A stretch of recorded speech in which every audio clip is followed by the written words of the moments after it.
only to re-emerge with a small black box in his hand. "Got it," he said, slipping the unit into his backpack. "Now get me out of here." "I should let you get caught, just to teach you a lesson." He glanced at the camera and grinned. "But you won't." He was right, she thought, as she located the guards. "Okay. Take the north stairs to the main floor. I'll unlock the front door before you get there. Just breeze on through." When he was safely speeding away from the building, she reset the security system, cleared the fire alarms, and turned them back on, then disconnected from their computer. There was no way to disguise the fact that someone had broken in, but they wouldn't trace the entry back to her. She'd made sure to cover her tracks. Of course, at about 9:15 the following morning, Zane's partner, Jeff Ritter, was going to review the computer logs for the previous 24 hours and find lots of unauthorized searches, entries, and activity.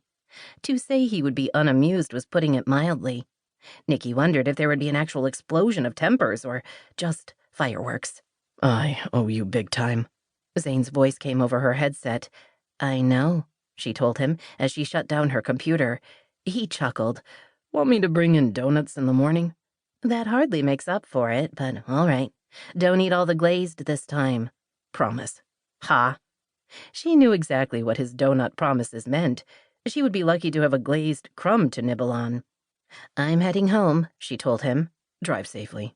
And Nicki?" "Yes?" "You're the best." "I know." "Night, Zane." She smiled as she disconnected their call and dropped her headset onto her console. "I saved you one," Zane said the following morning as he strolled into Nicki's office and placed a glazed donut on her desk.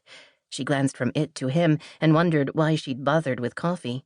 There was no need for caffeine to get her body jump-started, not when she could watch Zane's easy stride and casual smile. The combination always sent her pulse to racing, her blood to boiling, and her heart to fluttering. Embarrassing, but true. Being around Zane was nearly as much of a workout as an aerobics class. One of these days, she would actually calculate the calorie burn rate. Now, if only keeping her crush a secret was a form of strength training, she would be fit enough to kayak around the world. "What time did you get back last night?" she asked. "The flight was about 90 minutes. I was sliding into bed shortly before 1. He settled on the chair next to her desk and grinned. "Slept like a baby." "What? No new chickie keeping the sheets warm?" "Not this week. I need to catch up on my beauty sleep."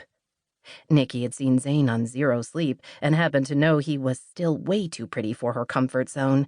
Tall, lean, handsome, with dark hair and deep-set eyes that held too many secrets, he could have made his fortune on TV as the hunk of the month. He was one of those men women found irresistible. While she prided herself on being unique, in this case, she was just one of the crowd. The only difference between her and every other woman mooning over Zane's broad shoulders and high, tight fanny was she kept her foolish dreams to herself. He didn't date women with an IQ larger than their bust measurement, and she'd been blessed with plenty of smarts. Unfortunately, all the brains in the world didn't seem to be an antidote for his particular brand of charm. "What about you?" he asked, snagging her cup of coffee and taking a sip. "Did Brad wait up for you?" She grabbed her mug back. "His name is Boyd, and no, I didn't see him last night." She hadn't been seeing much of Boyd at all lately, but she wasn't going to share that with Zane. Zane raised his eyebrows. "Why not? All that computer jargon getting boring? Seriously, Nicki, don't you get tired of the guy talking in binary code?" "Boyd isn't a programmer. He's an electrical engineer who—" She broke off in mid-sentence and shook her head. "Why do I bother?